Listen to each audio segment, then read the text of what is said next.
Okay, hello everyone, and thank you for coming on down to WinchesterFest tonight. We have some excellence in store for you.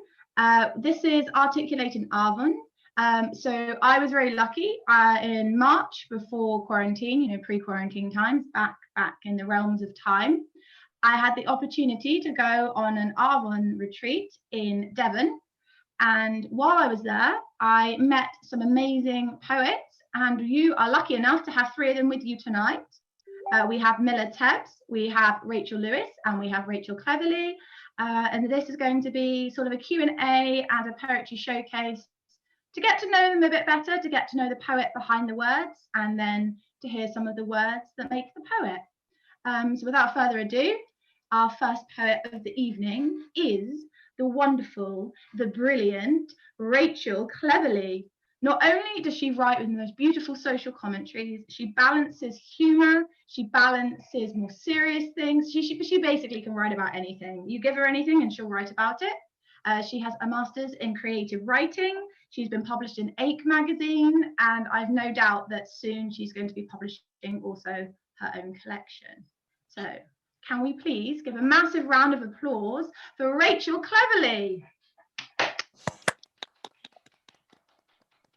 Hi. Hey, Rachel. How are you? I'm good, thank you. Thank you for being with us tonight. How are you? I'm good. Thank you for having me. That's no problem at all. Okay, so can you tell us, what role does poetry play in your life? I think it's changed over time. Like, I used to call myself a poet when I was like 15 and I hadn't written anything. And then I kind of felt like I had to fulfill that dream because everyone kept asking to read stuff that I'd written when it didn't exist yet. But then I actually started writing at the kind of end of the second year of university. And I haven't stopped since. I did my master's in creative writing last year. So that meant that I spent kind of a whole year just writing. So that was obviously a really big part of my life. But I've recently started working, so it's a slightly smaller part of my life, but it's still a very important one. Excellent. And like I say, you don't have to do poetry as a full-time profession to be a poet. I feel you. I feel you completely. So kind of in the same vein then to that question, when did you first start performing poetry? When was your first performance? Do you remember?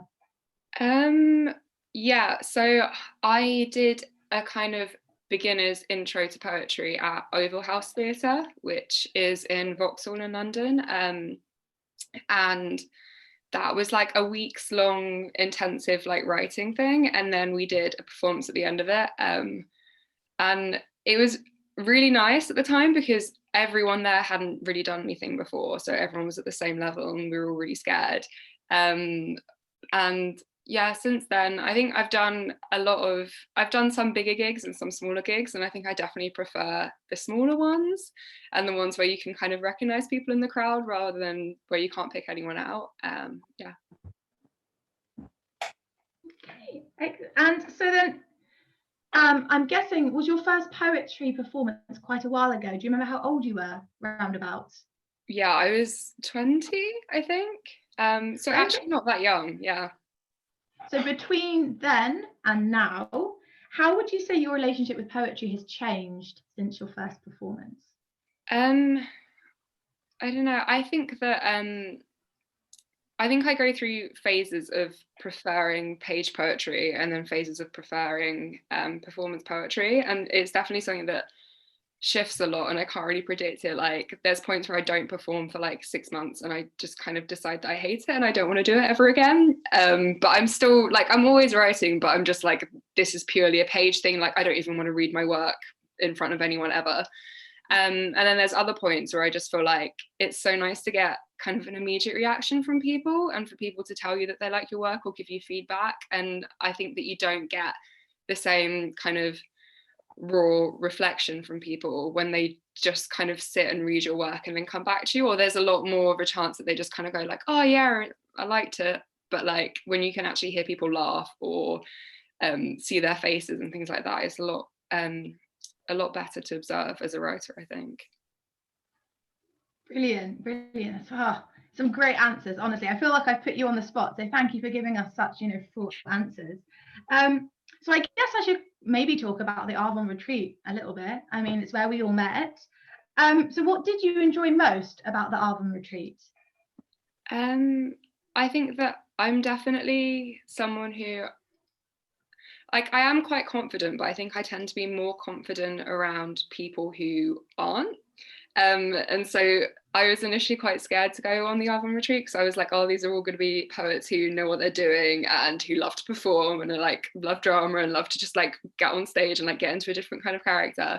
And I know that when I'm around people like that, I just like retreat into myself and I'm like, oh, okay, you do that, I'll just be quiet, whatever. But it was actually really nice. We had like a lovely mix of people from kind of places all over the UK, and they all had very different relationships with poetry themselves. Like some of them it was like a full-time thing, other people it was just something they picked up in the past couple of years. And it was nice to have kind of an entire week to get to know each other, and I definitely think that we had a strong bond, and like obviously we're still talking now, so that's really lovely. And I'd never kind of managed to foster like a strong kind of relationship beyond the courses that I've done before, so this has been really lovely.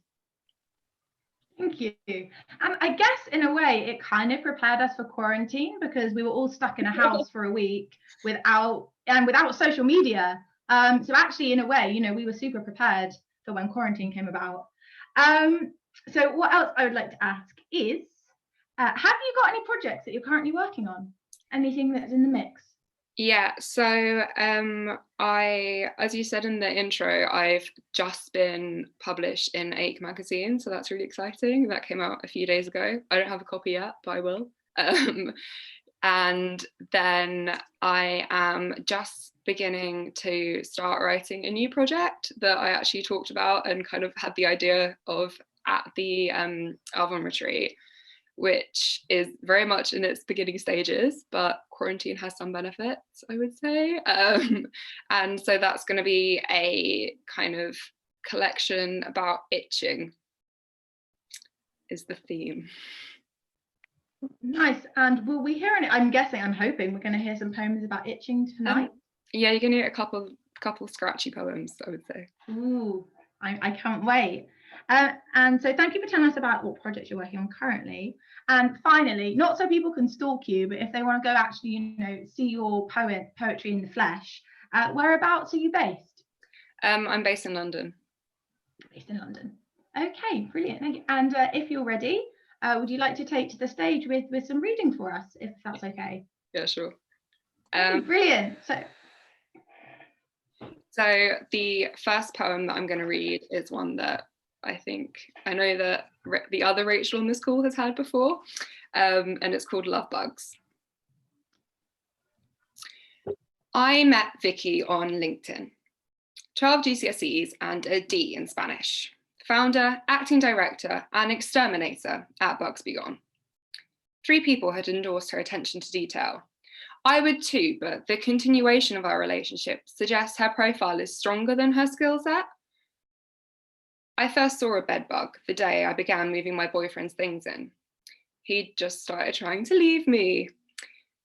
I've been stuck in a kind of cycle, sleeping with my phone torch switched on to spot the bugs, which I've stopped doing since the time I drifted off, inviting Vicky, the exterminator, to connect on LinkedIn. We kind of DM'd a bit. I sent tasteful nudes of my back when I found pox-like bikes, but it turns out it was just a melted bit of chocolate, which somehow seems even more disgusting now. And I don't know why, but just not attracted to me at all. I've remained impressively bite-free, which actually makes me feel pretty dirty. Like even they don't want me. They love my boyfriend though. I was worried he liked them too. I kept trying to wet my sheets with eco-friendly bug repellent, but he used it as an excuse to stop staying at mine. After the nude, Vicky, the exterminator, leaves me on red. Then 4 hours later, try and get your landlord to buy a new bed. So I soaked my coats instead. Then I called my estate agent and told him what Vicky, the exterminator, had said. Honestly, that's the estate agent to me. Communications with your guy are patchy at best. He works somewhere proper exotic, like Congo or somewhere. There's not a lot of service there. My landlord's LinkedIn lists him as a retired antiques dealer in Benidorm. Myself, I kind of wear the coat of a nervous traveller, but Vicky, the exterminator, she tells me the Northern Line carries 3 times as many pests as the average overground carriage. It does now, I used to think, as I came back from my boyfriend's place. I'd crawl past Kentish Town with a bag full of bed linen, too scared to sit, so I just kind of hold my hands up and out from my lap and sort of squat. The good news is the boyfriend has to stay at mine now. I've not been over to his house since his mum saw me pulling a shrunken hoodie from the dryer, and I don't know why, but I whispered, I'll be keeping this for our grandkids. I was just trying to save her from an infestation. So then, it felt like our relationship problems had kind of been exterminated since we'd been living in my flat. We steam my sheets together each day 15 times, and though the bugs in him weren't really up for anything, boyfriend would just kind of wrap his arm around his knee, roll over and turn his back to me. It's threaded with tiny love bites no bigger than the head of a needle. So I just start slipper shuffling through the flat to pee and slipper shuffling back, and I find him on his front, shirtless, legs trapped in the flap of pajama bottoms. He's hugging a bug, and I am jealous, wishing for the feel of tiny teeth on my shoulder. A bug, I say, head roaring over the tumble dryer's snore, then louder, a bug, until he hears. We assess the bedroom guests like a passionless middle-aged couple, inviting a third person in under the sheets. The bug looks relaxed, like he's done this before. Boyfriend pinches him, like a loose piece of string, light as cotton, and rolls him between finger and thumb. The bug stretches up a flirty arm. He's waving and knows this is the end. He's saying, goodbye, Vicky the exterminator. He's saying, goodbye, cohabiting, and goodbye, boyfriend. Boyfriend's hand goes into a fist. The stitches of my life come unpicked. A blood-stained dot on his pointer, the size of a needle, a little prick.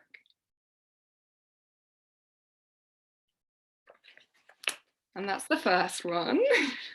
Thank you. Oh, that was so good. Thanks.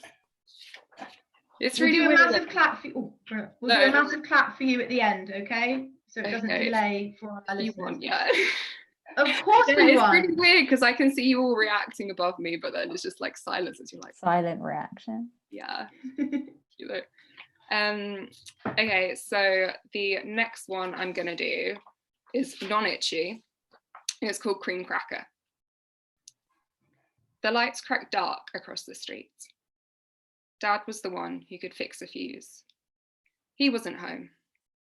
Mum opened the crackers. My brother used the knife to cut softening cheese.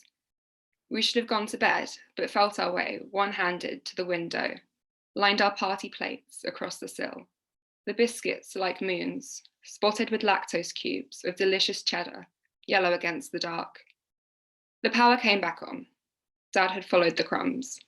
Still suited, he found us, huddled and rattling, biscuits stacked in a tin. We were cold without heating, with butter melted on our chin. So that's the second one. And then I've got 2 more short ones, which I hope is okay. Okay, this one's called Rhubarb. My dad is in the garage, unraveling cobwebs from his trowel. His head is pumping tomato red. He only weeds in crisis, and the Angmering Allotment Association have sent another letter. They think Dad's nettles will blow seeds and plant weeds in other people's patches. Our plot is full most months until evenings bud with emergency trips to Dad's lot.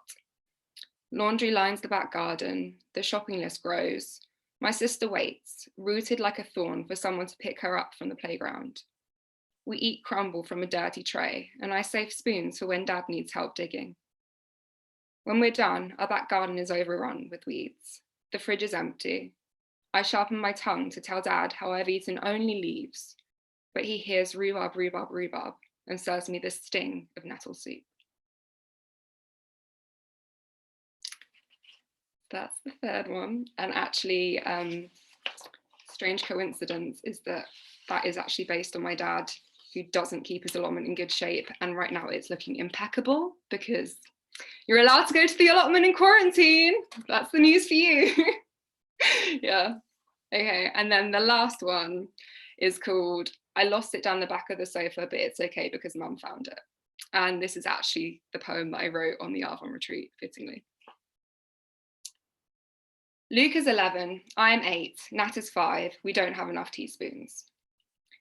I am too big for shared baths and sleep with stuffed sausage dogs. The inside of my elbows are itchy and my eczema gets worse. Luke gets ill and stops going to school. Nat's sobs come out bubble shapes when she drinks bath soap. I scratch in my sleep. The sausage dog goes missing. Mum gets mad at me asking for it, and I stop. Luke wants to go to Australia. My dad drives him from South Croydon to Purley. They park on the roadside. Dad says, "This is Australia." And Luke looks up the road, and Luke looks down the road, and Luke asks if they can go home now. Mum promises chip butties and Mr. Whippies midweek if I promise to go quietly. I pretend I don't mind leaving my friends.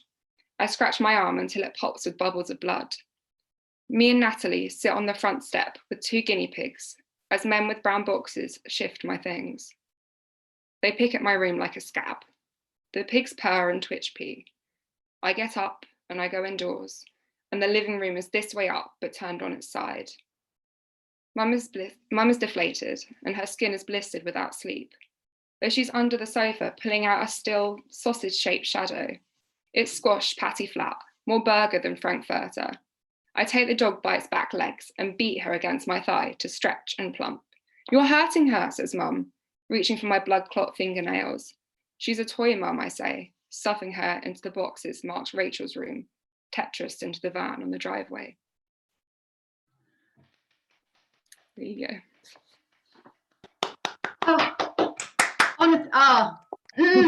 I'm so happy you finished with that one, because I remember when you read it at the Arvon retreat, and it was just, I loved it that time. I loved it the second time. I knew the last line was coming, and I was like, yeah. Thank you for being here tonight, Rachel. I don't really have enough words to say how much I enjoyed that. For a poet, I am actually really shit with my words right now. So thank you ever so much for being here. Thank you for telling us about your process. Thank you for chatting to us. Thank you most of all for sharing your beautiful work with us. Just before I let you go for a little break, a break for you, do you have any social media so our listeners can keep up to date with your poetry adventures? Where can they find you? Yeah, I do. So I'm on Twitter and Instagram, and my username is @Rachel_cleverly. Awesome. Thanks again for being here. And one more time, please, a massive, massive round of applause for Rachel.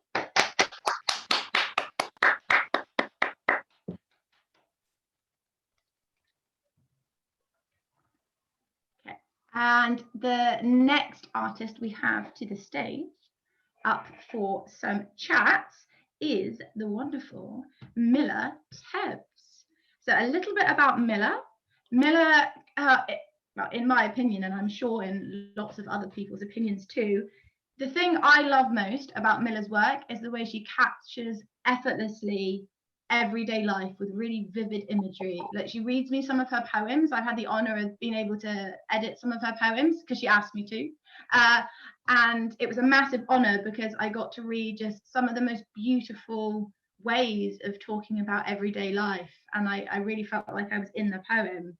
And it's just, you're so bravely tender. Your work is just so, you're so vulnerable in your work. And, I wish I could be as vulnerable as you are in your work. She has a book published with Big White Shed. It's called Sometimes I Fall Asleep on the Sofa, and I'm sure we can all relate. And if you can, grab yourself a copy because it is no doubt excellent. And yeah, so without further ado, can we welcome please to the stage Milla Tebbs. Hi, hello. Hey, how are you today, lovely? Yeah, I'm all right. I'm all right. Went for a walk by the lake, which was nice. So I'm doing good. Doing good. Excellent. Yes, it's really important that you're taking care of yourself during quarantine. And of course, to all the listeners at home, listening to an online poetry festival, I'm sure is helping. Okay, so my first question then is going to be, I'm going to mix up a little bit. When did you first start performing poetry? Do you remember when your first poetry performance was? Yes. I was 16. I joined 2 collectives in Nottingham, sort of at the same time. And then went to my first open mic. But neither collective survive anymore. But one was Mouthy Poets, set up by Debris Stevenson, and the other one was Right Minds. And then I did my first open mic at Jam Cafe, which is the heart of poetry in Nottingham. It's a little brilliant bar that also is a good place to go for a boogie. But it's a good place to do poetry in Nottingham. Oh, brilliant. Is this the same place you wrote your poem about dancing? No. Is this the same venue? It's not actually. No, it's not. It's a different venue. So then, how would you say your relationship with poetry has changed since your debut performance? I definitely used to write very much for me. I actually started writing as a way of processing a lot of stuff because I had a lot of trouble with mental health in my teenage years, and writing was my way of working out what was going on. Whereas now I find that I still write for me, but a lot of what I write is for other people as well, if that makes sense. So it's definitely changed in that sense. I'm more conscious of my audience now and my reader than when I first started. It was just me sort of brain exploding on the page, I guess. Thank you. Oh, I'm so happy that everyone's been giving such full answers. So then I guess sort of similarly, what role does poetry play in your life kind of at the moment? At the moment, I'm doing loads at the moment because we're in quarantine, so I'm writing all bloody time. But day to day, I have a 5-day-a-week job that is far from poetry. So I try and do poetry stuff throughout, but it's hard, I guess. So at the moment, it's definitely like a very small side hustle that's hopefully will eventually be a bit of a bigger side hustle. But I'm one of those people that I don't want to be a full-time poet. That's not the end goal for me. I love my job, and but I'd like to get to the point where I'm part-time poet, if that makes sense. Whereas at the moment, it's very sort of that big. I think this is the thing for creatives. Quarantine's actually been really helpful for, because you've suddenly been given like the gift of time, and you have the time to write. And I've been following you on Instagram, and you publish some really beautiful poetry readings. What else do I want to ask you? I am going to go back to the Arvon retreat, because this is why we're all here. It's why we all met. It's why all the listeners are now listening to us. So what did you enjoy most about the Arvon retreat 2020? Similarly to Rachel, I've been on Arvons before, but this is the first Arvon I went on where I didn't know anyone. So I was crapping my pants basically. And it was really nice to meet people that you wouldn't normally have met. Obviously, we all came from all over the country, and all have, well, not all, but a lot had very different angles into poetry. So that was really lovely. So I thoroughly enjoyed, we did a night where we all read each other some of our favorite poetry. I really enjoyed hearing other people's favorite work. That was amazing. But mostly just sort of finding you was amazing. Like finding each other's skills that would help you. So like for me, I find that you edit my work brilliantly. So therefore I'm like, brilliant. And so sort of matchmaking skills from people was a really valuable thing for me. No, I definitely agree. Like, we were all so different, but like we were all united by poetry, but we all have such different skill sets, and I think that's definitely something worth tapping into for sure. So have you got any projects then that you're currently working on? I mean, I'm guessing so, being in quarantine, and what are they? Yeah, so at the moment I'm sort of doing two things. I'm starting a full-length collection, sort of slowly. I'm in the research stage at the moment, but I'm starting that at the moment. And sort of the rough guide which I'm willing to expose is just autism in females, is sort of the rough summary. And then my second sort of project, which has started recently, is 80% of my friends are musicians. And I'm working with one of my friends who's a guitarist on, he's put some stems down and then I'm doing poetry over the top. So we're going to do an EP together of that. So that. Well, I'm very excited to see what wonderful things you are no doubt going to be doing with the rest of your 2020 and beyond, of course. So then, just before we move into listening to your lovely poetry, can you tell us whereabouts are you based? Are you still in Nottingham, or are you somewhere different now? Yeah, I'm in Nottingham. Just Nottingham in the East Midlands, if people don't know. The East Midlands does exist. There's not just North and South. You're in the no man's land. Yeah. No, I'm totally kidding. So without further ado, can we give a massive round of applause, please, to Milla Tebbs, who's going to be... I can't wait. Can we give a massive round of applause, please, to Milla Tebbs? So, take it away, Milla.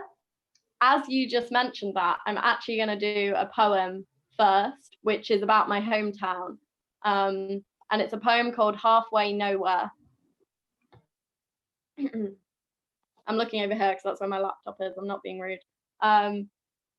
When you first ask about my hometown, I will say where it is not. Halfway between Notts and Derby. My dad instilled in me from a young age that we were from Nottingham as he buttoned me into my Forest baby growth. But our postcode started DE. I never really knew what to believe. When you scrunch your eyes and repeat the question of where, I will reference the bus route. The I-4 from Market Square will take you right to my road. If anything, that bus is my most treasured keepsake. I can't remember what life was like before getting my Mango card. It's funny how my strongest connection to home is escapism. When you ask me what my village is like, I will struggle to find words. It's everywhere and nowhere at the same time. Technically, we only have 6 streets. John's off license is in the neighbouring village and we have more farmland and domestic properties.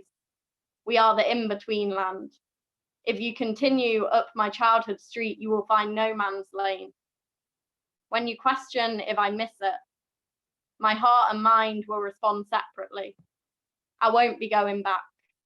As much as I miss the fields and the fact that there's still a working phone box on the corner of First Avenue, I outgrew this village. Spent so much of my life walking the tightrope of identity, I couldn't bear to tread that halfway point again. When I ask you if you'll take the I-4 with me, let me show you why I avoid grey areas. You will laugh. Why bother going halfway nowhere?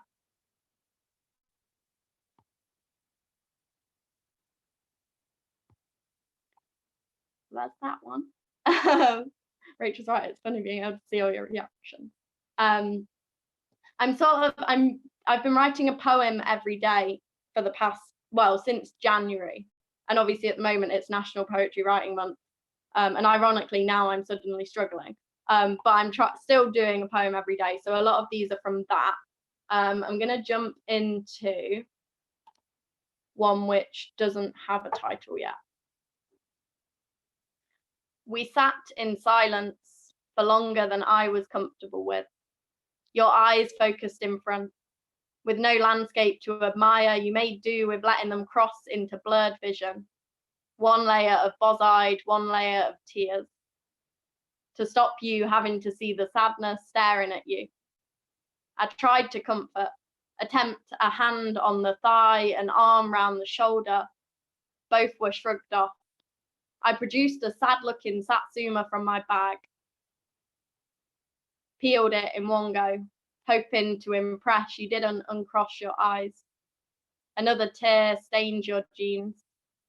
I passed a segment over, placed it on its side in your palm, slightly discoloured and covered in pith. It was hardly a peace offering, but it's the best I could muster. In return, you uttered the first word for longer than I was comfortable with. Tar. Sucked on its weathered skin. Spat a pip out. Finally, your eyes uncrossed. Stagnant fingertips wiped the remnants of tears, and you focused on me. Your palm reached out. Asked the sadness in front of you for another piece of peace.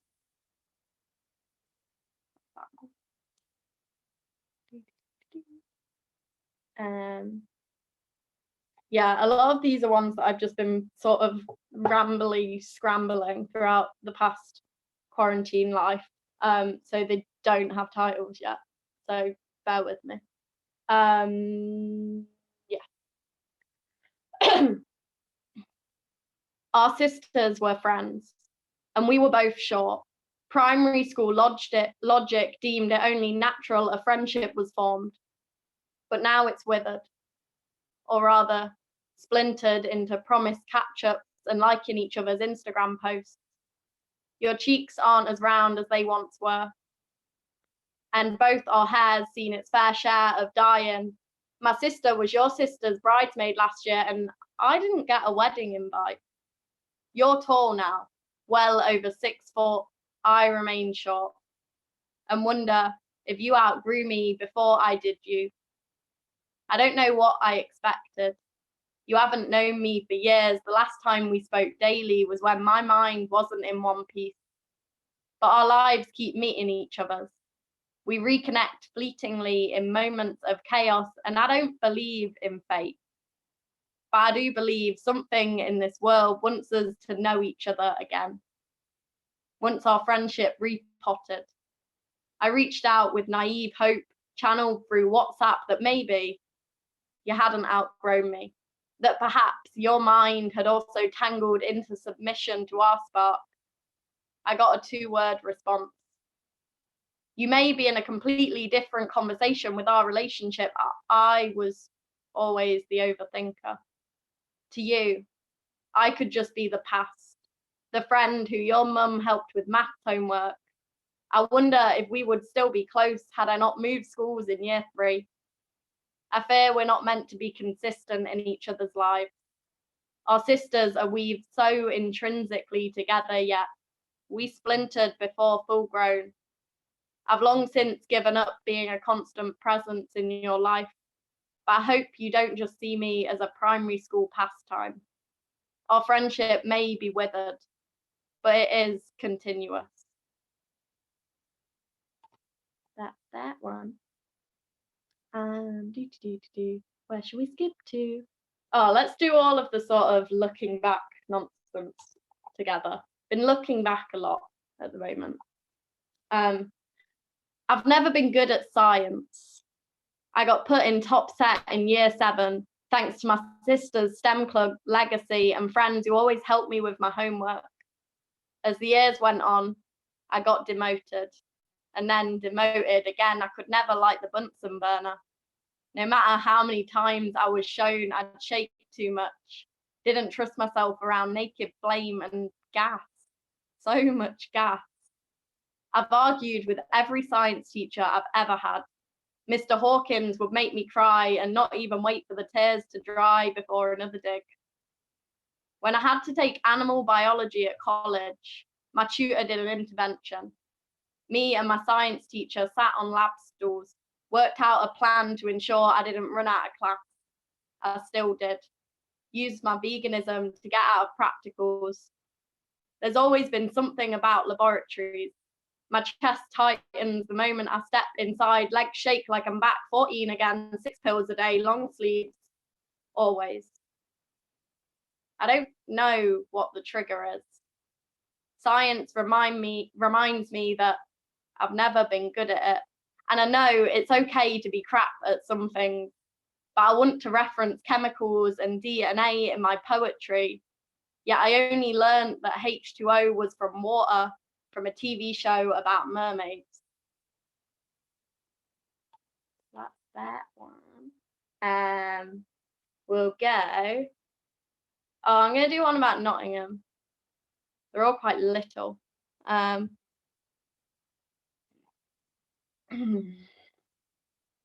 This city is big enough to feel like a city. The streets bustle at night and many hustle with the doormen for free entry at bodega or stealth. The pigeons are unforgiving. They will defecate wherever they deem fit and often huddle at the square. No, it's a meeting point. Skateboarders are far from an endangered species, and cans of red stripe litter any patch of grass in the vicinity. You will say a polite "ay up" to at least 3 people on your daily commute. It's not so much an everyone knows everyone city, as much as an everyone knows everyone's cousin or auntie that's not really your auntie, just your mum's best mate. This city isn't big in an overwhelming way. You can walk the length of it in 20 minutes, and there's rarely a queue at train station barriers.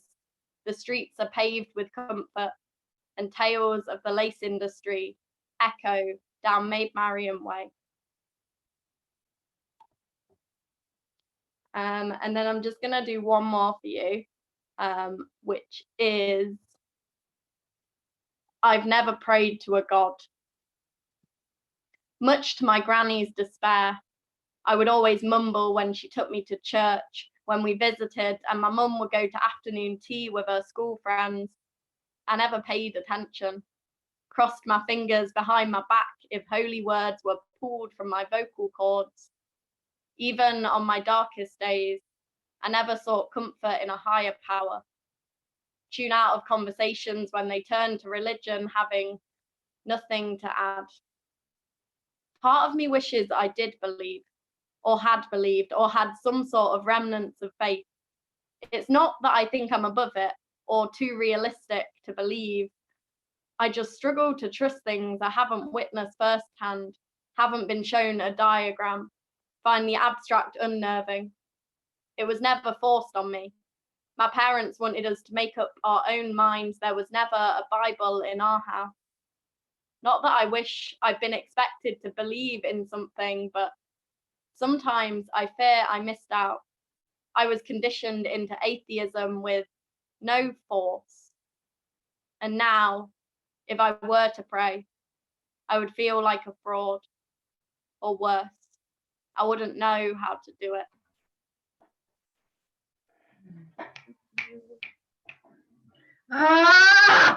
Thank you, Milla, for being here. I mean, I promised our listeners that you have really beautifully. I'll start again. I promised our listeners that you had such beautiful, vivid imagery, and I mean, you fucking delivered. What can I say? That was fucking beautiful. Thank you ever so much for being here. Thank you ever so much for sharing your words. Thank you for just giving us a glimpse into your life, and how Milla in the past became the Milla we know today, we know and love. So can we give Milla, please, a massive, massive round of applause?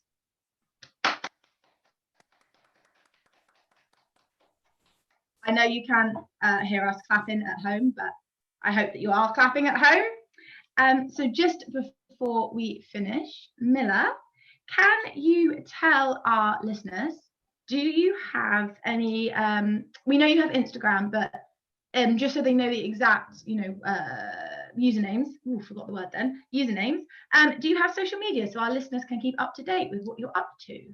Yes, I'm really terrible at social media. It's either Mumbling Milla with a dot somewhere. I think that's what it is. I think it's Mumbling Milla with a dot, I think, in between the mumbling and the Milla. And then it's Mumbling Milla on Twitter as well. Okay, brilliant. Thank you ever so much for being here today and for sharing your work. And once again, a massive round of applause for Milla, please. Okay, so our next poet to the stage, we have a Rachel sandwich for you tonight, guys. So we had Rachel Cleverly, we had Milla Tebbs, and our final wonderful poet of the evening is Rachel Lewis. And what can I say about Rachel Lewis?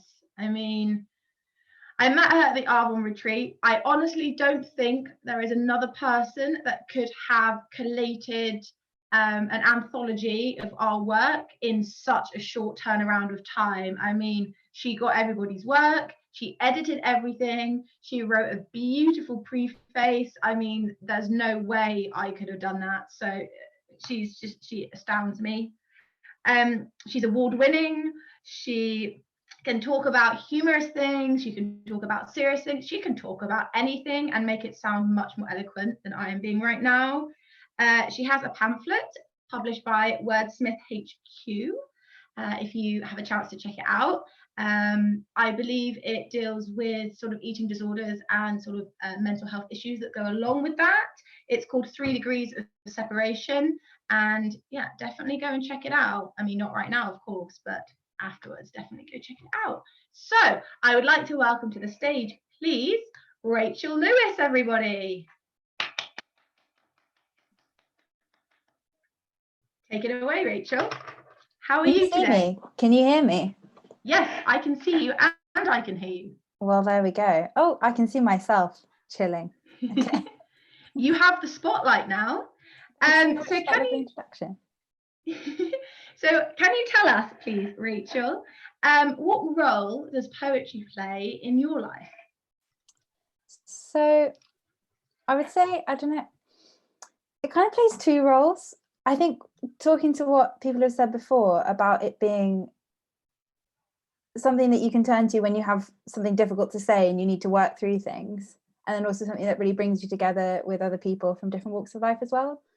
Like, those are both really important to me. So when I write, I'm often saying things I feel like I can't tell anyone, and then paradoxically going out and then telling it to a whole load of strangers who then sometimes really wonderfully become friends or become people you admire and who like your work. And it's, I don't know, I feel like it's a way to get out of the bubble of your own mind, but also bring some of the bubble with you. I think that's such a beautiful way of describing it. Like, I can see why you're all writers, man. So when did you first start performing poetry? Can you remember your first poetry performance? Vividly, it was terrifying. So I wrote poetry for a long time before I understood performing was something I could actually do. Like, I knew spoken word existed. I thought it was very different to poetry. I thought it was not my thing. I found it very intimidating. But then I did a course with Poet in the City on how to put on poetry events. They're a live poetry organisation based in London. It was really helpful. And quite a lot of people who did the course with me on putting on events also performed, and being exposed to what they did and seeing how good they were and how much they loved it just made me think I have to be a part of that.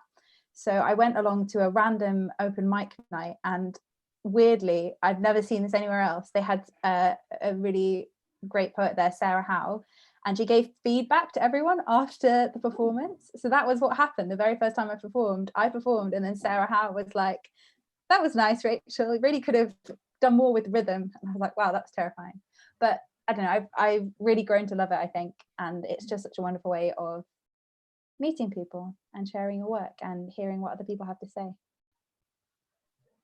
For sure. I mean, I don't know about you, but I definitely I was kind of like trying to find my niche a little bit. And I went for a few years where I didn't really know where my niche was. And then I met other poets and I was just like, I found my niche. These are my people. Yeah, I definitely agree. And I noticed as well, you do quite a lot of work within the poetry community. I think it would be fair to say. Can you tell us sort of some of the projects you've been working on, some of the projects you're involved in? What are they? Yeah, well, when I was at uni, I ran the University Writers Network, and I was also involved in May's anthology. So that was like a poetry publication, and I was an editor on that. And then I've done some I was a poetry reviewer for the Adroit Journal, which is a really great American poetry magazine you guys should check out. and also submit to, because they take open submissions all the time and their work's really great. Put on some live events with Poet in the City, which I really liked doing. And now I'm trying to get into facilitation more. So with someone from the Arvon course, actually, Elspeth, we're trying to become a facilitation duo and like figure out how we can put on poetry workshops online. And so we both have day jobs, but we both get volunteering leave from our day jobs. So we're like, how can we volunteer by, I don't know, bringing writing to places and people it might not otherwise be at. Slightly disrupted by coronavirus, but we think we can do it online. Of course. I mean, we've got this showcase happening right now. I mean, anything's possible in 2020, you know. Exactly. I have no doubt that I know how organized you both are, so I have no doubt that you'll make that Elspeth happen. is so organized. She is so puts me in organizational shade. Do you have any personal projects then that you're working on, sort of any books in the pipeline? Yeah, so I'm working on a new collection about my family history. So my dad's side of my family are all Jewish from Belfast in Northern Ireland, and I think I had a kind of realization about a year ago that this is quite unusual. Like, it's a very small community. It's like declining in numbers. People move away. People often come to England and then kind of lapse out of following religion as well. Sometimes it's kind of a disappearing niche. And I've just started trying to find out more about it. And as I've been finding more about it, because I'm a poet, I've started writing about it. So I think there's a collection in there somewhere. I'm still very much at the research stage, but kind of open call to anyone in the audience. If you know anything about Jewish history in Northern Ireland, if you're interested, if you have any ideas, let me know, because I've been talking to people and everyone I talk to has great ideas. So please help with my research. Okay, and so that's what you're doing at the moment. So how would you say, sort of between your first performance and what you're up to now, how has your relationship with poetry changed in the interim? I really related to what Milla said about when I started out, very much feeling like what I was saying was what I had to say because it was in me, and that's what I had to say. And now I think more consciously about like what I want to talk about and what I think I want people to hear.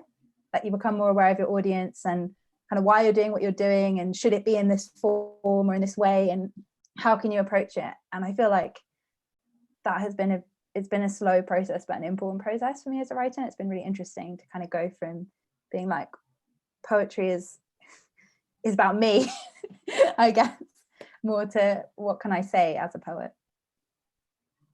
And I think that's brilliant. I think that's brilliant to kind of explore the confessional, but also what can we do as poets for other people. Definitely. I mean, I really love confessional writing. I just did it. I tried it first, so that feels like a journey. No, I think any way we can get our thoughts down on paper is always a good thing to do, for sure. What was I going to say? Oh yeah, I guess I should ask you about Arvon. I mean, it's where we all met. So can you tell us, please, what did you enjoy most about your experience at the Arvon retreat this year? The food. It was so good. And there was so much cake. Good. There was so much cake. Okay, that is a serious answer, but also in seriousness, being around people who are also serious about writing, because obviously people did come at it from different perspectives. Like, I have a full-time job doing something else, but I'm really serious about craft and trying to make my poetry as good as I can be, and I really felt like that was something we all had in common. And it was just so nice to be in a space for a week where everybody was a poetry geek. Like, when do you get that opportunity? It was wonderful. Like, honestly, and especially because your bedroom and my bedroom were right next door to the poetry library. Perfect. So just to finish off then, whereabouts are you based? So I'm based in London. I live in NW5, which is kind of northwest. Although at the moment I'm online. I mean, we can join poetry events in like New York or Moscow or wherever, but normally I am in London. Oh, excellent, thank you. And I believe, do you have some work that you're going to read for us? I do. I thought I would do, if that's all right, I thought I would do a little bit from the pamphlet and then some new stuff as well. Is that okay? Of course, definitely show the front cover though, so our listeners know what to look out for. There you Isn't go. it beautiful? Everybody at home. Okay, well, can we please welcome to the stage then, please, to perform her wonderful poetry, Rachel Lewis. My turn to Take it away, experience the Rachel. silence clap. I've enjoyed it. I'm excited to experience it more. Cool. So I'm going to do some old poems and then some new poems. So some are in the pamphlet and then some are in my notebook. As Laura mentioned earlier briefly, pamphlet deals with some stuff about eating disorders and recovery and mental health. So no worries if you want to go put the kettle on, come back for the new stuff. It's a bit, I don't know, less miserable.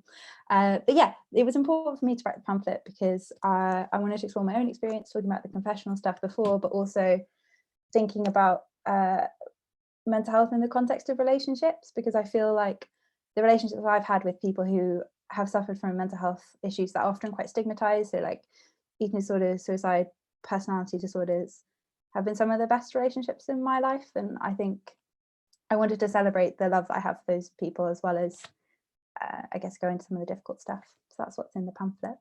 And I'm just going to do, there's a few stories in here, but I'm going to just follow one because I find when I do readings it's too much to try and go into all of it. So I'm going to follow the story of May, who's one of the characters in the pamphlet.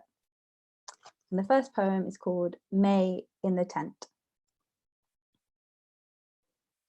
Slices rolled up tight to bite-sized, melted cheese squeezed out at the sides, 2 chews and gone, swallowed. 8 times, urgent, fingers licked. The bit they'd let her brother build was slipping, a streak of living room was staring into their lost pyramid of bedding.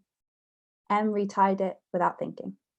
May re-entered with the secret code, curled up on the duvet throne, and then it was just 2 of them, agreeing there could be no God, that no boys liked them, till sleep came through the blanket walls for them. And this is when May and Emma are a bit older, and this is called May Drunk. They were bottles down, giggling drunk, red wine staining the cracks in their lipstick.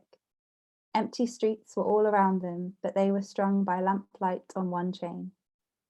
They could not shock each other anymore. Their bodies crossed on the sofa, the rug, the floor. They climbed into Belle's bed and there heard what each had to say, lose, share. And as they drank, they felt the world closing on their jokes, on them, their fearlessness. And this is when they're a bit older still. This is May's party. It was laid out like a photograph. Asparagus wrapped in ham with hollandaise, green tips peeking above their swaddling, not a 15-year-old's party. May was a hostess from the first. Smiles lit laughter at old jokes, some too old, some that May didn't know her friends had left off. The atmosphere broke only once, when May had flexed to lift a jug, revealing her arms to be tortured with muscle, unnatural, like an animal, like an athlete, as she poured.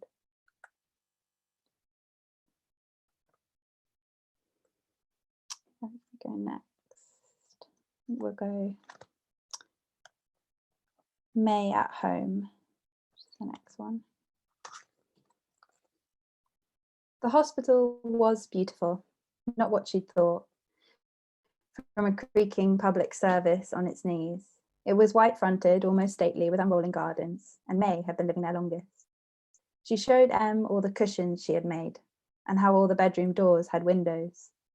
She had papered her rooms with magazines, deep reds bled into rustic browns. She asked permission to remove her jumper. Her arms were voluble.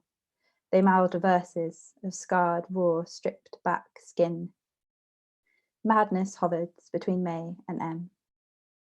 Em talked to hold away the end of hours, when one would have to leave and one would stay.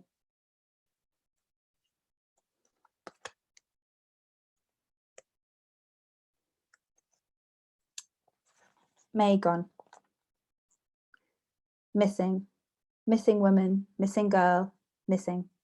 May missing from the place she had been held, from that nameless ward, from no place to live, from that one night that became 8 months. There had been no more money to be spent, and so she stayed, and so she left. Em stayed up clutching gifts from May, A notebook May designed, the cover read, "The butterfly counts not months, but moments, and has time enough." But Em found more later. They brushed against her hands in piles of papers as if in homecoming, like the letter with the drawing of what May was surviving, a stick figure, cowed under rampant waves.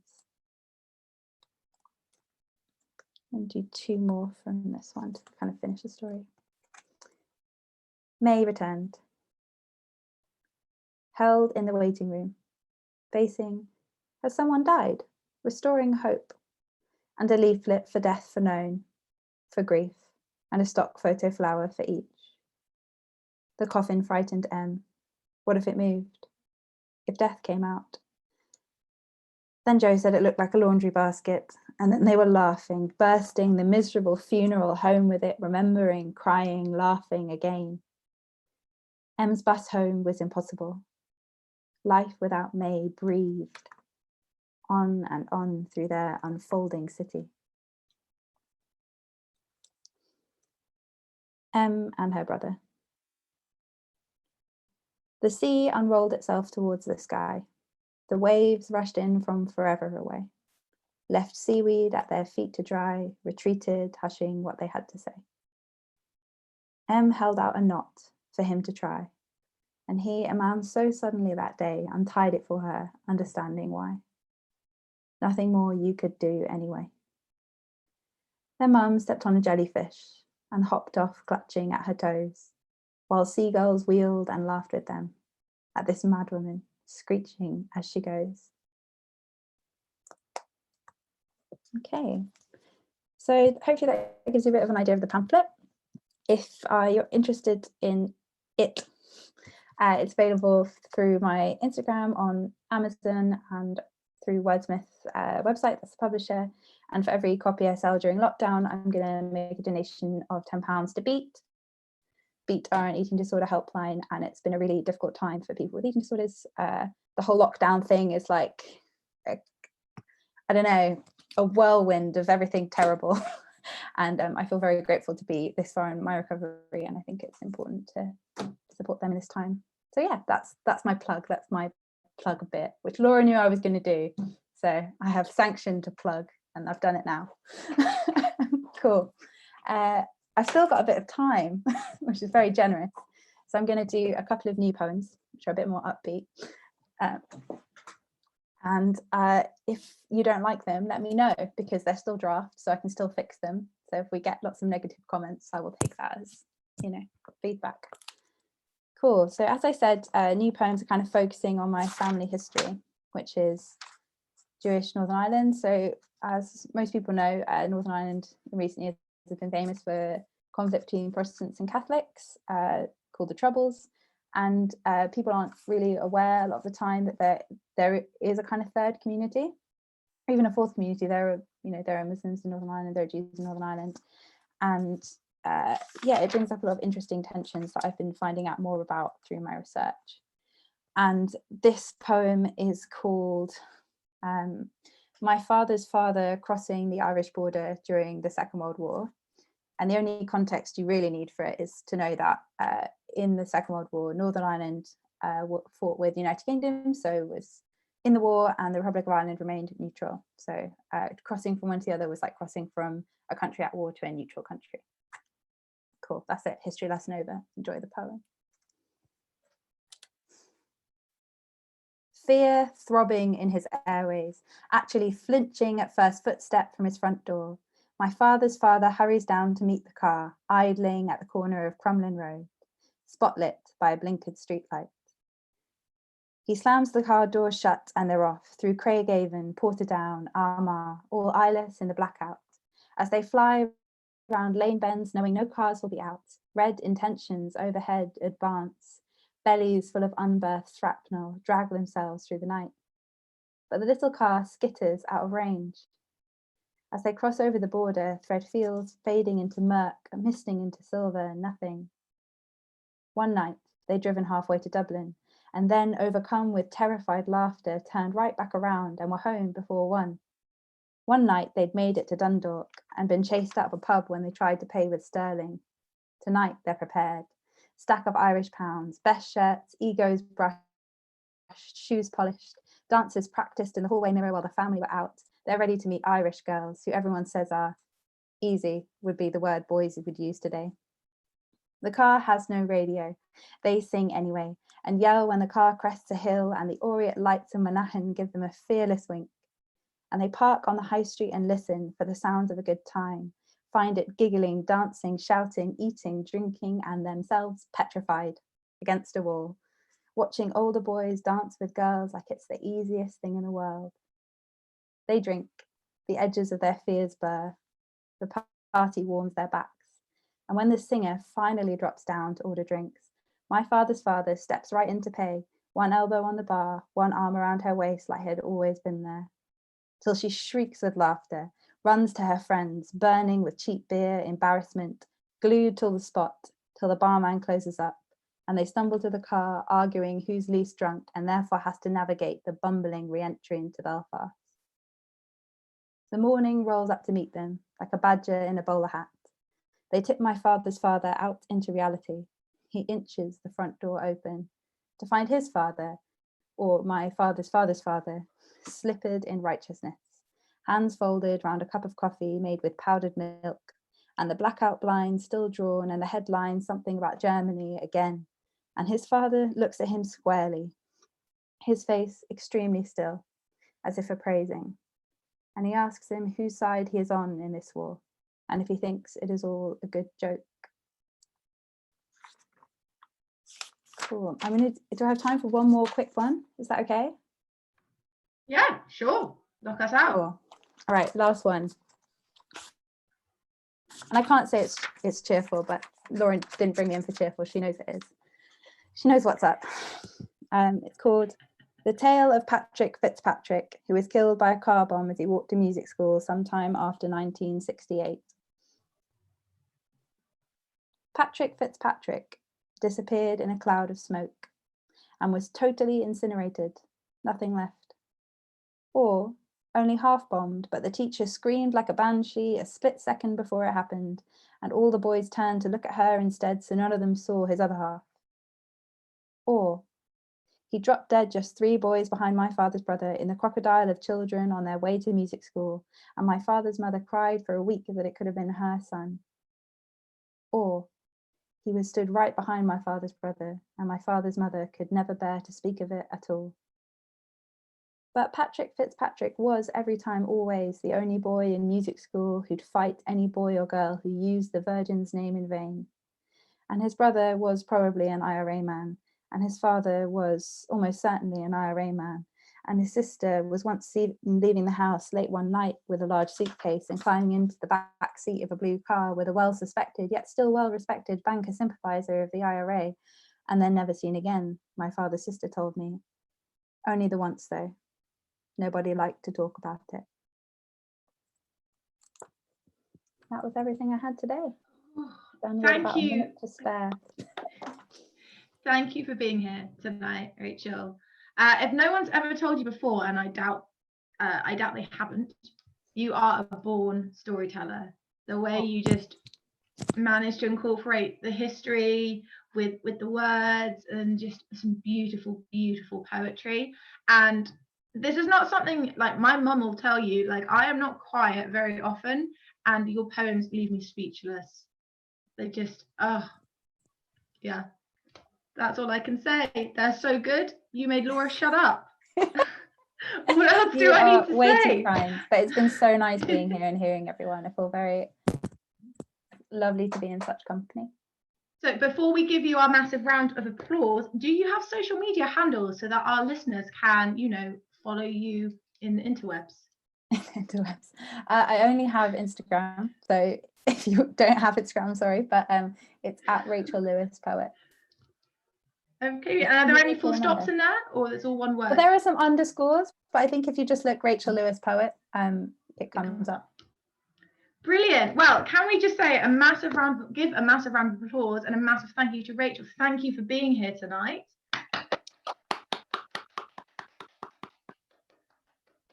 I know the ghost claps are weird. We're getting used to I it. love them. Thank you for having me. No problem. Okay, so just before we close for tonight, we're going to have a little bit of an open session. We're going to have a little bit of open heart surgery with poetry. So we're going to have a little bit of discussion with the whole floor. So we have Rachel Cleverly, we have Rachel Lewis, and we have Milla Tebbs. So we're going to have all three of them to come to the virtual stage. So all of you, what advice would you give to someone who's procrastinating or is struggling to write or has writer's block, just in general? What advice would you give to someone who is struggling to write right now and wants to write something? Can I go first? Of course you can. Look at online poetry workshops. There are tons happening all the time. Debris Stevenson has been doing some on Instagram Live. She was doing them every morning for the past 3 weeks, but she's only going to do them once a week from Friday, I think. So the next few days, she's still doing them every morning on her Instagram. And then it's going to be like once a week. But yeah, look, if anything, I'm doing more writing workshops now than I was doing before lockdown. So I'd say do that. Also, one thing that I would say, which is something that Bogdan Piasetti always says, which is just shit your way to greatness, which is just write or just So write. And it's probably going to be rubbish, but you have to write the rubbish before you find the good. Completely. It's like my mum always says, you can't edit something that's not there. You have to write stuff. Well, I'm sure actually someone else said that, but that's who I remember saying it. Anyone else? So Rachel, what advice would you give to someone who's sort of procrastinating or struggling to write? Yeah, Milla's advice is really good. I agree with all of it. I've also been taking advantage of all the online poetry workshops. I think something that helps me sometimes is to make myself like outwardly accountable, like say I'm going to do something to someone else and then I will write it because I have to, like even if it's as simple as I said I'll send my friend a poem to give me some feedback, or I'm going to bring a poem to a workshop, or I'm going to bring a poem for an open mic. If I have a deadline other than myself, that really helps me get over the block. Yeah, that would be my number one tip. I think also using found poetry sometimes, because it's like a fun trick, because sometimes I'm like, I don't know how to say this, but if you pick up something random, you're like, I have to make a poem out of the back of a cereal packet, or this paragraph I found in this novel I'm reading, it can help get over the I don't have any words. Definitely. I think prompts are such a big thing as well. Like quite often if I'm struggling, I'll randomly text my mum and I'll be like, Mum, can you give me like 4 words? And she won't even ask me what they're for anymore. She'll just assume they're for poetry, and she'll give me some like really obscure nouns, and I'm like, right, okay, poems, let's go. What about you, Rachel Cleverly, what do you think? What advice would you give? I think that, yeah, I agree with all the advice that's been given. I think that quarantine is good in the way that there are so many things available online that aren't normally, especially if you're not in London. I think it's been really helpful for reaching like regional writers, because it's not easy to be so far from kind of the hub of it. I think my only other piece of advice would probably be to just not put too much pressure on yourself. I think that it's like you can, I don't know, I think there is a lot of pressure right now to kind of emerge from coronavirus with your masterpiece, like a butterfly. Yeah, and I think honestly coming out of this in one piece and in as good a place as you kind of went into it is actually such a feat. So well done for that. And if you come out slightly worse, that's still well done, because it's like, this isn't normal and it's a lot to go through. And I mean, I think the first week of lockdown, like I couldn't even read more than like a couple pages before I just get distracted by the news or what was going on. So like, honestly, like do your laundry and then feel accomplished, it's fine. I think that's really important. Like we live in such a big culture that's like we always have to keep doing stuff, And, you know, we've been kind of conditioned to feel like if we're not doing something, we're kind of failing our day, or we're kind of failing ourselves. And I think, especially in the time we're living in quarantine, in lockdown, you know, it's really important to actually think about, listen to your body. I know it sounds hippie, as my dad would say, but, you know, do some yoga, listen to your body. What's your body telling you? Like, if your body says you need a day just to sleep, have a day just to sleep, you know? Anything you need to do to come out the other side in a better place, do. And try not to sorry, I'm just jumping in. Try not to if you're struggling with writer's block, try not to compare yourself to someone else, because I find sometimes, especially at the moment when it's National Poetry Writing Month, we're all seeing like some people come out each day with a fully functioning poem, and I'm like, I've just written like a list of things that make me smile. Do you know what I mean? Like, try not to compare yourself, because as long as even if you're just thinking, you're doing poetry. Like, it might not be on the page, it might not be on the stage, but you're doing poetry. You don't have to write poetry to be a poet continuously, if that makes sense. Okay. So that's what I want to ask you guys. I have an interesting question. I've never actually asked this in an interview before, so I'm not sure exactly how it's going to work, but we're going to give it a go anyway. If poetry was a person, it could be any person you want. If poetry was a person, what are the first 3 adjectives that spring to your mind to describe it? Who would like to go first?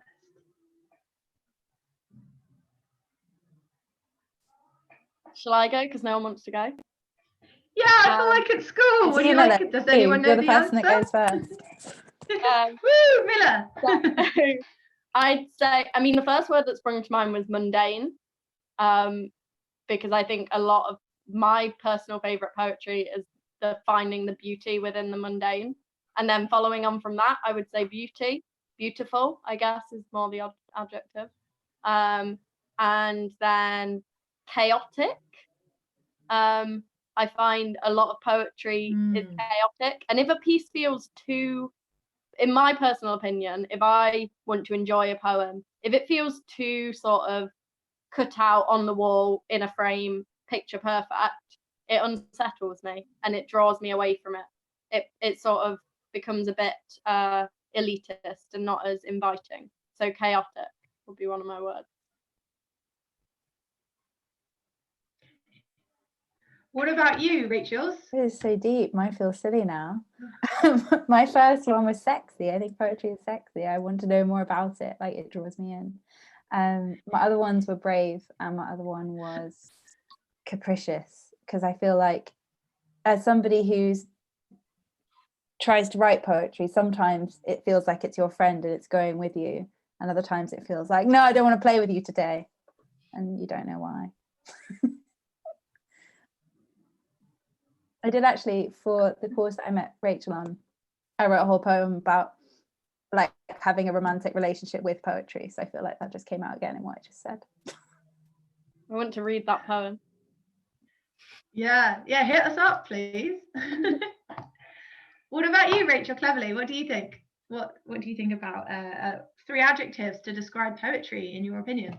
Yeah, so I said narcissistic, because I think it can be, not always, but sometimes. I said provocative, so that's kind of a bit similar to the other Rachel. And then I also said quiet, because I think that a lot of the time it's not, I mean, it can be shouty, but I think a lot of the time it's not shouty, and it's kind of like a slow burner, and it really kind of, I think it's quiet in its expression, but it has like these big ideas. Yeah. Excellent. Such excellent answers. I just feel glad that I just had to write the question. Okay, and just finally to finish, this is the window where I'd like to give you some time to plug any other poets that you really love, or even writers in general. Are there any poets or writers that you would wholeheartedly recommend to our listeners at home? I'll go first because that's what I'm doing now. So I've got 3. One of them, I don't actually have any of the books with me of this writer because it's one of my favorite books. I think I showed you 3 at the retreat, but I always lend it to people, and I lent it to someone, so I don't have it. But It's a collection called The Anatomy of Being by Shinji Moon, who is a Korean American writer, and it is beautiful. And she is amazing. Another writer that I would check out is Ursa Daly Ward. So that's Ursa Daly Ward, and this collection is called Bone. It's a bit water damaged, but that is also a beautiful one. And then my sort of not all poets come from London plug is a dear friend of mine called Marisa McKeith. Now Marisa is part of a collective called Quiet Riot, which is an international collective of disabled artists who communicate through nonverbal communication. So Marisa is nonverbal herself, and this was her most recent collection, which is called I Can Still See the Sky. And me and Marissa's poetry is very similar in the sense of finding beauty in the mundane. And she's just such a beautiful, beautiful writer and an amazing activist as well. So yeah.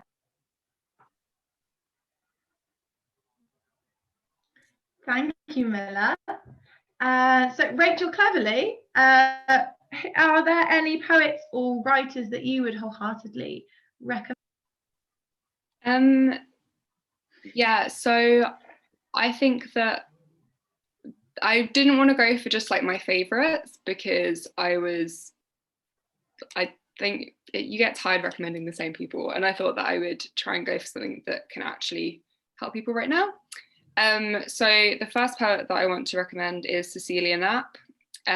She does loads of work with the Roundhouse. She is a playwright as well, and she's doing a live stream every Wednesday at 2, I think, for an hour, and she gives really good writing prompts and really good advice. So I definitely recommend that if you want some free and remote workshop stuff. And then my other recommendation is a pamphlet called Lasagna by Wayne Holloway Smith, which Outspoken have just launched, and it's free to download on their website right now because of the virus. So that's really nice. And I actually read that today, but I really enjoyed it. And I think that it's really nice having just like free poems available.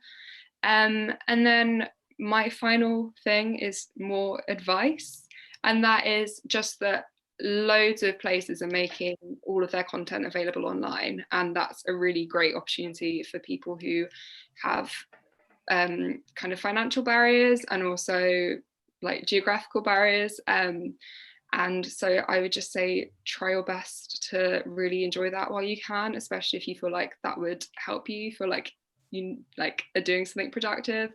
So like something that I'm really enjoying right now is Burley Fisher Books have a podcast that's really great. Yeah, so that would be my thing. Sign up for everything, do everything online if it's going to make you happy. I mean, what can I say? Like, I have the exact same thing. I live in rural Spain. There's no poetry events in English. Because of quarantine, I get to go to at least one poetry event every week. Like, it's crazy. No, thank you ever so much for your recommendations. And finally, Rachel Lewis, do you have any writing or poetry recommendations for our lovely listeners? I do. I'm gonna recommend a couple of people I've been reading just because I'm really obsessed with them, because they're helping me with my research stuff at the minute, thinking about how do you write about history and archives and families, if anyone is interested in that stuff. I just read Surge by Jay Bernard. It's so good. They did research into the New Cross fire and spent ages in the archives and produced this really stunning, like raw but incredible collection. I finished it like last week. I'm really not over it. And also I really loved, I just read Chick by Hannah Lowe as well, which is a story about, it's a poetry collection of looking at, I guess, the story of her father, and it's just really interesting. Go look it up, Hannah Lowe, Chick. And then my last recommendation, similar to you guys, I thought I would recommend the open mics that I've been to recently that I liked and thought had a good vibe and were welcoming if you want to dial in online. So I went to the Hammer and Tongue Open Slam, and there's one again in May, which is really nice. BYOB, which stands for Bring Your Own Bars, they were really lovely. Boxed In happening online once a month, so I just sat in for the last one, but I'm going to try and get on the open mic next time. And also there's one called Trouble Times, which is happening every day, and I don't know how the guy who organizes it, Sunny, has the strength, but every time I've like dialed in to listen to it, it's just really lovely. Like there's so much, it's just 1 hour, it's 7 to 8 every day, and there's just so much enthusiasm, and people have been joining from like America and Russia, and it's really fun. It always cheers me up, so I would recommend that one as well. Thank you ever so much for telling us some events as well. I don't know about you guys, but when we went into quarantine, I set up a hashtag on Instagram saying writing workshop, and I've been just finding all kinds of workshops being run by people, and I would just, even something as simple as setting up hashtags, poetry workshops, writing workshops. There's a field of stuff out there. Whiskey and Beards, who are hosting WinchesterFest 2020, the lovely Whiskey and Beards folk, have a lot of artists who they have their books on offer at the minute, or they have books available to read for free. So definitely check out Whiskey and Beards website, check out what the Whiskey and Beards artists are up to. Long story short, they are all wonderful. And yeah, I mean, they've been Rachel Lewis, Rachel Cleverly, and Milla Tebbs. They've been freaking wonderful. Audience at home that are watching now or are going to catch up later, you've been freaking wonderful. Thank you to Connor Sansby, the wonderful man who runs Whiskey and Beard. Thank you for hosting this Zoom session and YouTube session. And thank you to all of you guys, everyone who's been involved with this. Thank you for being here tonight and being part of WinchesterFest 2020. It has been an absolute honour to have been sat virtually in the same room as you guys and to have hosted you tonight. So thank you ever so much for being here. Can we give one massive round of applause, please, to Milla Tebbs, Rachel Cleverly, and Rachel Lewis, please? And also to Laura for hosting. You're all brilliant, and thank you, everyone, for being here.